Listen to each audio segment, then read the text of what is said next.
মাঝখানে আরও একদিন পেরিয়ে যায়। উদয়ের সকল রিপোর্ট মেল করে জার্মানির ডক্টরদের কাছে পাঠিয়ে দেওয়া হয়েছে। ওনারা যত দ্রুত সম্ভব উদয়কে নিয়ে যেতে বলেছেন। পারলে 24 ঘন্টার মধ্যেই রওনা দিতে বলেছেন। যত দ্রুত সম্ভব উদয়ের চিকিৎসা শুরু করবেন তারা। দেরি করলে উদয়েরই ক্ষতি হবে। তাই যত দ্রুত সম্ভব জার্মানির উদ্দেশ্যে রওনা হবে উদয়কে নিয়ে। নাদিয়ার ইমার্জেন্সি পাসপোর্ট তৈরি করা হয়েছে। ভিসাও তৈরি 3 জনের। তবে টিকিট আছে 2টো, যে কোনো দুজনে যেতে পারবে। নেক্সট যে ফ্লাইটে সিট খালি আছে সেটা 3 দিন পর। এখন 3 জন একসাথে যেতে চাইলে 3 দিন অপেক্ষা করতে হবে।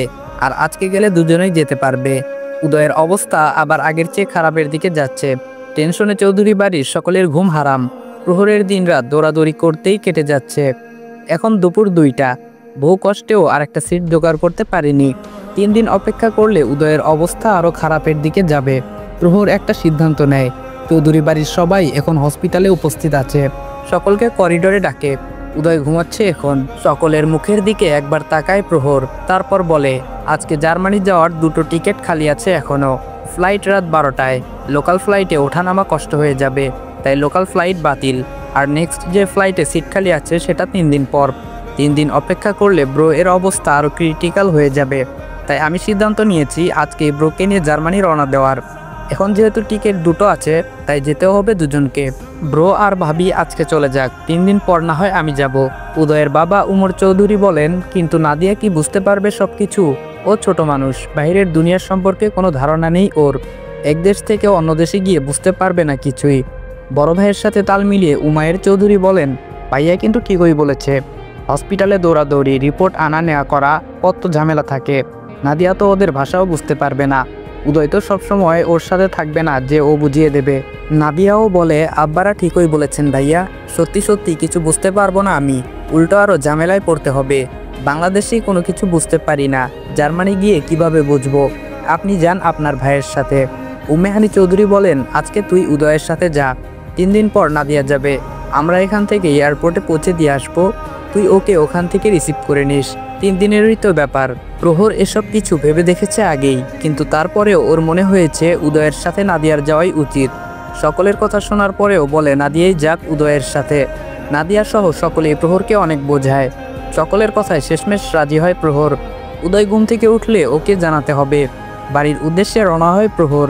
প্যাকিং করতে হবে দুজনেরই, বেশি সময় হাতে নেই। নাদিয়া কেবিনে ফিরে আসে। উদয় নিশ্চুপ হয়ে ঘুমিয়ে আছে। ফ্যানের বাতাসে উঠছে সিল্কি চুলগুলো। ফর্সা মুখটা মলিন হয়ে গেছে অসুস্থতায়। এমনি শুকনা, এখন যেন আরও শুকিয়ে গেছে। আগে নিজে থেকেই উঠে বসে থাকতো, একটু আধটু নড়াচড়া করতে পারত, এখন তাও পারে না। বিয়ের পর থেকে আজ অবধি এক রাত উদয়কে ছাড়া কাটায়নি নাদিয়া। এখন 3 দিন ওকে ছাড়া কিভাবে থাকবে?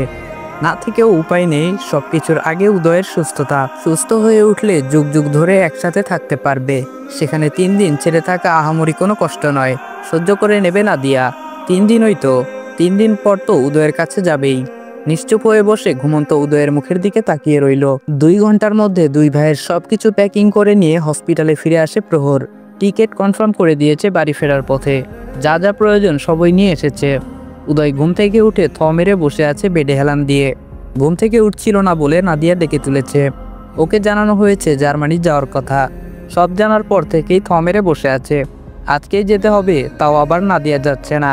উদয় আর নাদিয়াকে কেবিনে রেখে সবাই বেরিয়ে গেছে বাইরে।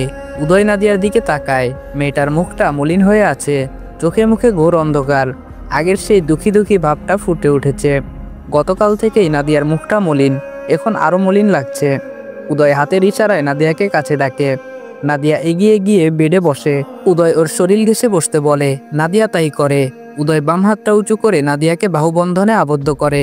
নাদিয়া মুখ উঁচু করে উদয়ের মুখের দিকে তাকায়। নাদিয়ার কপালে এলোমেলো চুলগুলো ফু দিয়ে সরিয়ে দেয় উদয়। তারপর গাঢ় চুমু খায় নাদিয়ার কপালে, আরেকটু শক্ত করে জড়িয়ে ধরে বুকে। হাতে আগের মতো শক্তি নেই এখন। থাকলে নাদিয়াকে বোধহয় এখন বুকে পুড়ে নিত। মেয়েটার প্রতি এতটা মায়া জন্মেছে যে 3 দিনের জন্য ছেড়ে যেতেও ইচ্ছে করছে না। মন সায় দিচ্ছে না নাদিয়াকে রেখে যেতে। 3 দিন এই মায়াবী মুখশ্রী দেখতে পারবে না। নানান বাহানায় কাছে ডেকে ছোঁয়া হবে না। 3 দিন উদয়ের কাছে এখনোই 3 বছরের মতো লাগছে। জার্মানি যাওয়ার পর কি করবে তাহলে? নাদিয়াকে ছেড়ে কিভাবে থাকবে? ওর সরল নিষ্পাপ মায়াবী মুখশ্রী না দেখলে তো ভালো লাগে না উদয়ের। নাদিয়া উদয়ের বুকে ঘাপটি মেরে বসে রইল। কান্নারা ঠেলে বেরিয়ে আসতে চাইলেও ঢোক গিলে ভেতরে নিয়ে নেয়। কোনো কথা ছাড়াই একে অপরকে ধরে বসে রইল। কি বলবে, কারো মুখ দিয়ে কোনো কথা বের হচ্ছে না এখন। প্রহর কেবিনের ডোর নক করে। নাদিয়া উদয়কে ছেড়ে দেয়, তারপর বেড থেকে নেমে সোজা হয়ে দাঁড়ায়। ভেতরে প্রবেশ করে প্রহর। পুরোপুরি তৈরি হয়ে এসেছে, দ্রুতই রওনা হতে হবে এয়ারপোর্টের উদ্দেশ্যে। উদয়ের জন্য আলাদা করে শপিং ব্যাগে ড্রেস নিয়ে এসেছে। ভাইয়ের সাথে কথা বলে ওয়াশরুমে নিয়ে যায়, হাত মুখ ধুয়ে ফ্রেশ হয়ে আসে। প্রহর ড্রেস পরতে সাহায্য করে, উদয়কে একদম ফিটফাট করিয়ে দেয়। হোয়াইট শার্ট, ব্ল্যাক প্যান্ট, চুলগুলো সুন্দর করে ব্রাশ করে দিয়েছে। এতদিনের রোগী রোগী ভাবটা কমে এসেছে কিছুটা। জুতোও নিজের হাতে পরিয়ে দেয় প্রহর, তারপর ধরে হুইল চেয়ারে বসায়। নাদিয়া একপাশে দাঁড়িয়ে সব দেখছে।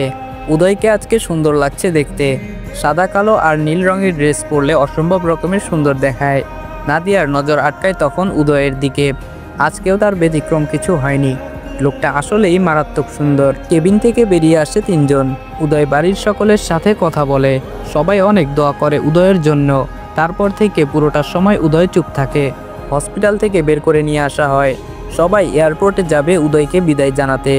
উদয়ের ফুপু ফুপা, ফুপাতো ভাই বোন, মামা মামি সবাই এয়ারপোর্টে আসছে উদয়কে বিদায় জানাতে। কারে উঠে বসে সবাই।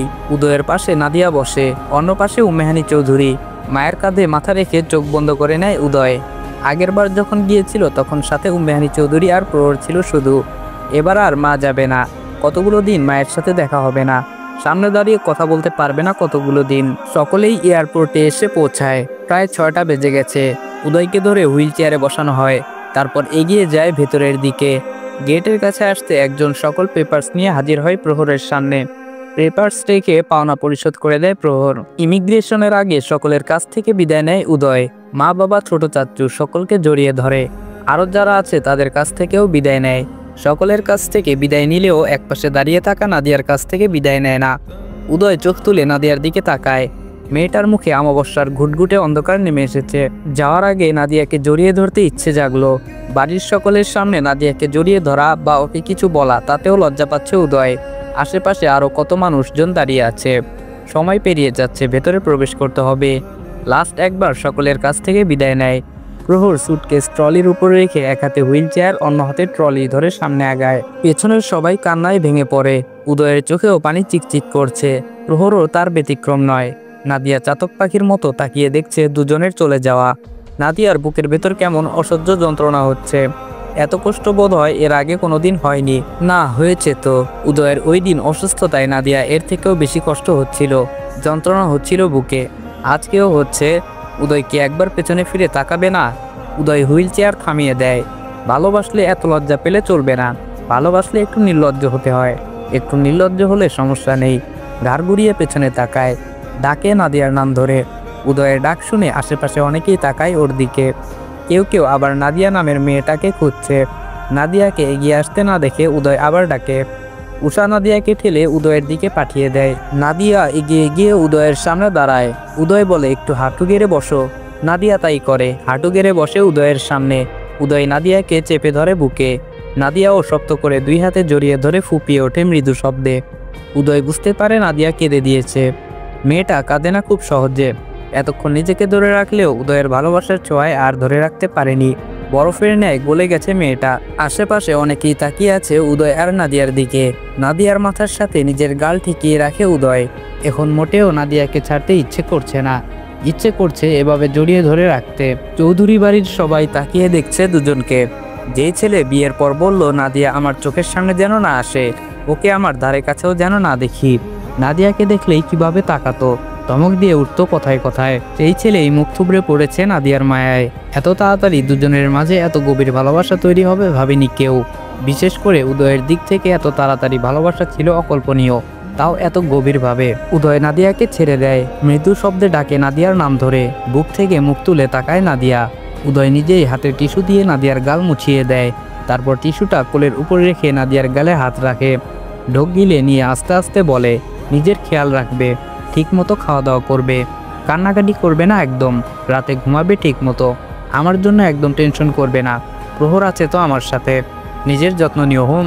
3 দিন হইতো, 3 দিন পর আবার দেখা হবে। আবার বলছি নিজের খেয়াল রাখবে, যত্ন নেবে। তোমার কিছু হলে কিন্তু আমি কষ্ট পাবো। নাদিয়ার 2 চোখ বেয়ে ঝরঝর করে পানি গড়িয়ে পড়ে আবার। উদয় বলে আবার কাঁদে, কান্না বন্ধ করো। উদয়ের গলা জড়িয়ে আসছে, কথাগুলো দলা পাকিয়ে যাচ্ছে, চোখ দিয়েও অবাধ্য পানিরা বেরিয়ে আসছে। চোখ বন্ধ করে লম্বা শ্বাস টেনে নেয়। নাদিয়ার চোখের পানি আবার মুছে